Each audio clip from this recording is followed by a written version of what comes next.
तो Brock Lesnar already इस साल के क्राउन ज्वेल के प्रीमियम लाइव इवेंट को मिस कर रहे हैं ना। तुम लोग कहोगे भाई ये तो बुरी खबर थी ये, लेकिन एक और बेकार वाली न्यूज आई सामने की शायद जो लेसनर है वो रेसलमेनिया 40 को भी मिस करेंगे। So hello everybody and welcome back to new video. है ना, तुम लोग ये कहोगे भाई तो क्या अजीब सी मनहूस न्यूज देता रहता है, लेकिन क्या करें न्यूज ही ऐसी आई है सामने कि शायद लेसनर अब रेसलमेनिया 40 को भी मिस करने वाले हैं।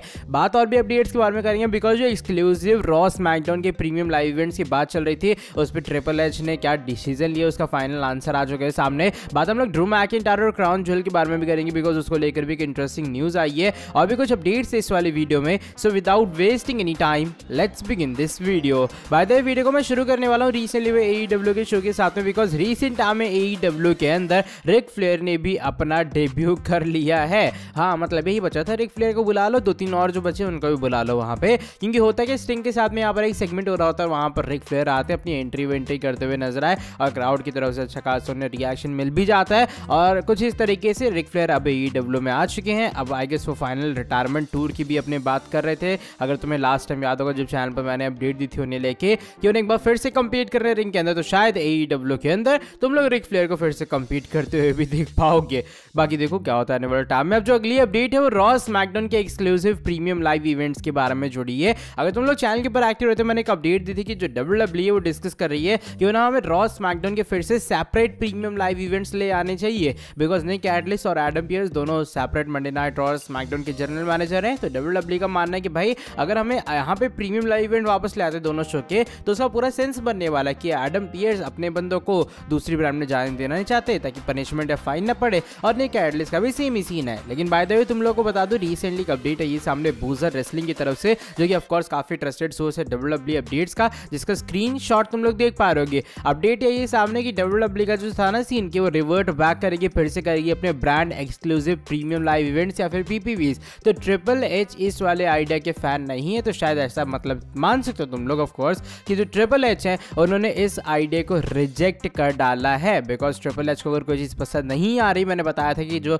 एच का कंट्रोलर विंस मैकमैन से भी इवन ज्यादा WWE कंपनी के अंदर, तो अगर ट्रिपल एच उसके पसंदीदा फैन फेवरेट नहीं है तुम उस पिच को या फिर उस आइडिया को ऑलमोस्ट रिजेक्टेड ही मान सकते हो। अब देखो मेरा इस पर टेक ये रहेगा कि आई गेस हाँ सही बात है, हमारे पास अब उतना भी अच्छा स्ट्रेंथ नहीं है, WWE के अंदर इतनी अच्छी स्टार पावर नहीं है। आई मीन मैं ये कह रहा हूँ कि John Cena, Batista, Undertaker, the rock ये सभी कंपीट नहीं कर रहे हैं ना रेगुलर वे में, तो यहाँ पे WWE को दिक्कत का आमना सामना करना पड़ेगा। आपके पास main attraction Roman Reigns of course है, जॉन सीना चलो अभी है, कुछ टाइम बाद वो भी चले जाएंगे, सेथ रॉलिंस एक ब्रांड में, ड्रू मैकिंटायर है, एजे स्टाइल्स हैं, ये कुछ सुपरस्टार्स हैं आपके पास में। लेकिन अगर आप कहो कि ब्रांड एक्सक्लूसिव शो आप कर दो तो आई डोंट थिंक सो चीजें उतनी अच्छी जा पाएंगी जितनी अभी जा रही, तो इसलिए मुझे ऐसा लग रहा है कि ट्रिपल एच इस आइडिया को रिजेक्ट भी करते हैं वो अल्टीमेटली इवेंचुअली एक अच्छा डिसीजन ही होने वाला है। आज की जो हमारी सेकंड लास्ट अपडेट है इस बार former WWE champion the Scottish warrior Drew McIntyre के बारे में जुड़ी है एंड मैकिंटायर को लेकर भी एक अच्छी अपडेट आई है सामने, ये भी बूजर की तरफ से आई है। देखो अपडेट बेसिकली ये है कि हमारे जो farmer WWE champion Drew McIntyre हैं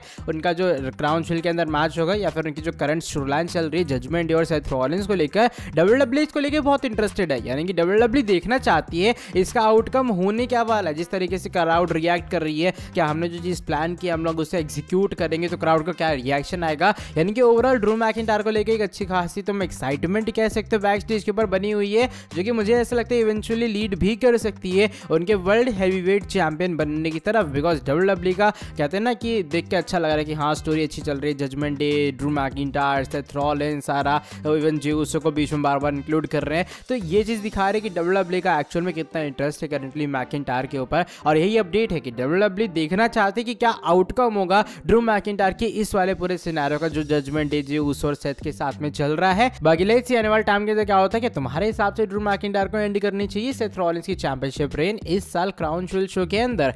अब जो आज की हमारी फाइनल न्यूज है ब्रॉक लेसनर के बारे में जुड़ी है। हमारे Beastie boy already crown jewel premium live event को मिस करेंगे। जिन लोगों को नहीं पता है PW इनसाइडर की तरफ से अपडेट आई थी सामने कि WWE इस साल क्राउन ज्वेल के अंदर जानबूझ के लेसनर को यूज नहीं कर रही है। द रीजन बिहाइंड कि हमारे जो लेसनर है वो ऑलरेडी बहुत बड़ी स्टार पावर है, राइट, और WWE के पास क्राउन ज्वेल में ऑलरेडी अच्छे खासे सुपरस्टार्स हैं। हमारे पास जॉन सीना, हमारे पास रोमन रेंज है और भी सुपरस्टार्स कंपीट करे। तो WWE का मानना ऐसा था कि जहां पर हमारे पास सीना, रोमन ये सभी कंपीट नहीं करेंगे या जहां लैक ऑफ स्टार पावर होगी ना वहां पे हम लोग लेसनर का यूज करने वाले हैं। लेकिन bye the way recently BWE यानी कि बूजर रेसलिंग की तरफ से एक और अपडेट आई है सामने जिसका स्क्रीनशॉट तुम लोग देख पा रहे होगे। ये update I don't think so किसी को पसंद आएगी। एक्चुअल में अपडेट है कि there is a possibility that WWE legend Lesnar will be absent from WrestleMania, यानी कि शायद जो ब्रॉक लेसनर है वो अगले साल रेसलमेनिया से एब्सेंट रहने वाले हैं।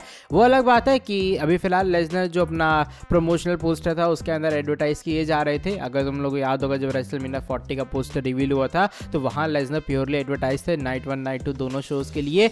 लेकिन अभी फिलहाल जो अपडेट है ये सामने उसके अकॉर्डिंग लेसनर जो है वो मिस करेंगे शायद रेसलमेनिया 40 को। अब क्या रीजन होने वाला है, क्यों मिस करेंगे, क्या उसके बाद WWE का पूरा सिनेरियो होगा, ये बात कंफर्म नहीं है। लेकिन यही कुछ अपडेट भाई अभी फिलहाल तुम लोगों को मैं दे सकता हूं कि शायद जो लेसनर है वो रेसलमेनिया 40 को मिस करेंगे। बाकी आई रियली होप्स हो कि ऐसा बिल्कुल भी ना हो, बिकॉज कहते हैं ना कि ड्रू मैकिंटायर, जॉन सीना ये सब यूं शो पे रोमन हो तो मजा आता है, लेकिन लेसनर के आने की वाइब एक अलग ही होती है। एंड आई होप सो वो रेसलमेनिया 40 में हमें चीज मिले। बाकी तुम लोगों का क्या ओपिनियन है शेयर करना कमेंट सेक्शन में। आई फिलहाल सिर्फ पॉसिबिलिटी कंफर्म मैं कुछ भी नहीं बता रहा हूं, और बात एडवर्टीजमेंट की रही तो cards are always subjected to change. चलो ठीक है, by the way that is it for today video. अगर तुम्हें ये वाली वीडियो पसंद आई है इस वाली वीडियो को नीचे लाइक कर लेना। साथ में जो लोग चैनल के ऊपर न्यू है सब्सक्राइब नहीं किया सब्सक्राइब कर देना, चैनल को बेल नोटिफिकेशन को भी कर दो ऑन। अब मैं तुमसे मिलता हूँ आके नेक्स्ट वीडियो के अंदर बहुत ज़्यादा जल्दी। Till then bye bye, take care.